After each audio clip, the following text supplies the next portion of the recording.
it's Robert Stephen James, but I was known as Stephen James. I've never used the first name. And Navy just doesn't know how to avoid using the first name. And it's Lieutenant. We invented our own most of the time because we were always out looking for. By the time I got there, which was late '67, things had calmed down along the coast.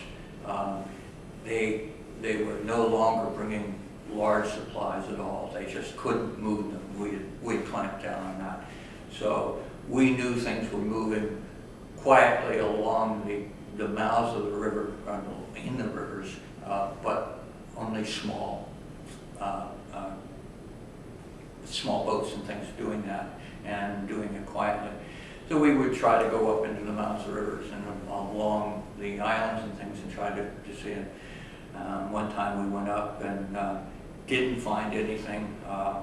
So I went around to one of the islands, and on the way back out, did not stay in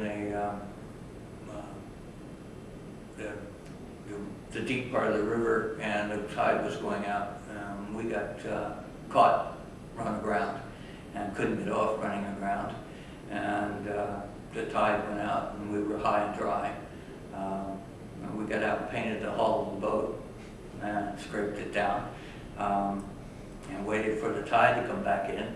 Once it did, we were able to get off. Of course, we had to tie up another boat protecting us while they were, and the channel was only about 10 feet away, and we were just, but everything is so shallow there. They had tides of 12 to 13 feet at times. It was the normal kinds of tides, so you had to worry about the depth all the time. Even though we only 3.5 feet, it was significant in terms of the tides that we run into. And there was no markings, there was nothing. We would use fish nets to where they placed their fish nets to kind of navigate by. We knew where they had those, and we marked the charts, and that's how we kept track of where we were. Because that was the Delta region down in Catlow. It was the mouth of the Saigon River, and you could run aground at 5 miles off the coast, and because of the mud that was constantly being pushed out by the rivers. The second one, we happened to be up in during Tet Offensive. We were up off the what we called the Coast Guard cutter. The northern area that we had was again too far to go, and so they would send a boat up, and it would spend 15 to 30 days working off a Coast Guard cutter in the northern area, and that was where one of the trawlers came in, and so all of a sudden we happened to be on patrol, and Coast Guard cutter said, "Bye, you're on your own."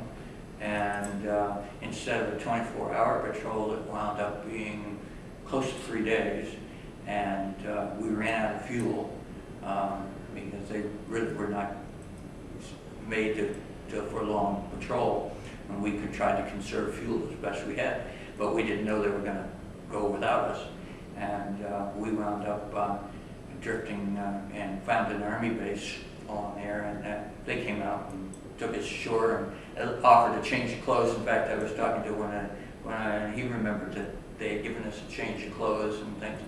It was 3 days, was pretty long to be in there, and especially when it's 120 degrees and you're sweating like crazy. So, but the Coast Guard cutter was in part of those that interdicted and blew up one of the trawlers that was coming in.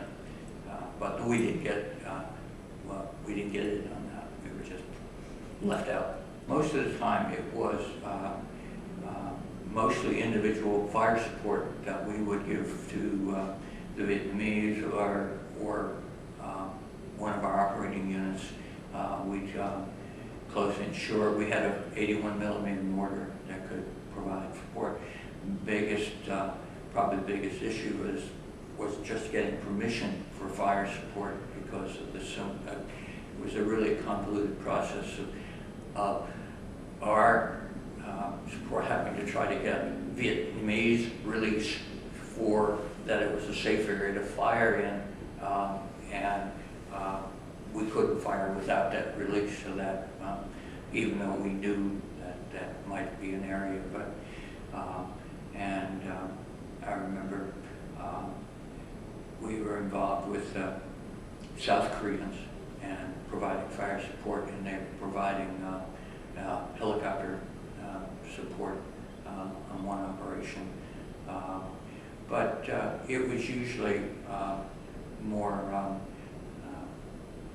just support for, they would be calling in for fire support, and it was just us.